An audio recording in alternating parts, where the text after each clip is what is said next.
ರಾಯ, ಕುತ್ತಿಗೆಗೆ ಹಗ್ಗ ಬೀಳೋ ಹೊತ್ತಿನಾಗು ಎದೆ ನಡಗದ ಹಾಂಗ ನಿಂತಿರೋ ಈ ನಿನ್ನ ಗುಂಡಿಗೆ ಎಂಥ ಗುಂಡಿಗೆನೋ ಯಪ್ಪ. ನಿನ್ನಂತೋನ್ನ ಹ್ಯಾಂಗ ಗಲ್ಲಿಗೆ ಹಾಕುತ್ತಾರೋ, ಹ್ಯಾಂಗ ಗಲ್ಲಿಗೆ ಹಾಕುತ್ತಾರೋ ಯಪ್ಪ. ಕಿತ್ತೂರ್ ತಾಯಿ ಕತ್ತಿಚ್ಗಿದಂತ ನೀಚ್ ಮಂದಿಗ ನನ್ ಕೊಲ್ಲದೇನು ದೊಡ್ಡದಲ್ಲ. ಅಯ್ಯೋ ಇಲ್ಲ ಯಪ್ಪ, ಇಲ್ಲ. ಹೆತ್ತೋರ್ ಮುಂದ ಮಕ್ಕಳು ಸಾಯಬಾರ್ದು ಯಪ್ಪ. ನಿನ್ನ ಕಣ್ಣು ಮುಂದ ನಾ ಕಣ್ಣು ಮುಚ್ಚಿ ನಿನ್ನ ಕೈಯಾಗ ಹಿಡಿ ಮಣ್ಣು ಹಾಕಿಸ್ಕೋಬೇಕಂತಿದ್ದಲ್ಲ ಯಪ್ಪ.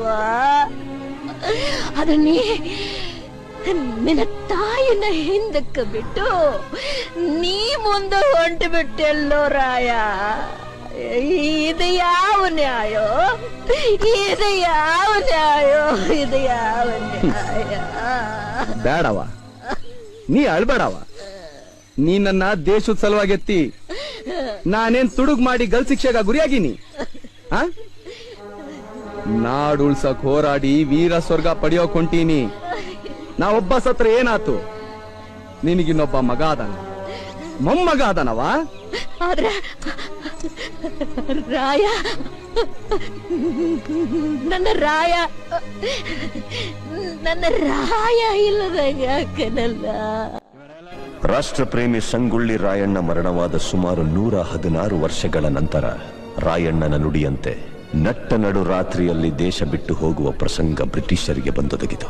ಅಚ್ಚರಿ ಏನೆಂದರೆ ರಾಯಣ್ಣನ ಹುಟ್ಟಿದ ದಿನವಾದ ಆಗಸ್ಟ್ 15ರಂದೇ ಭಾರತಕ್ಕೆ ಸ್ವಾತಂತ್ರ್ಯ ಬಂದಿತು.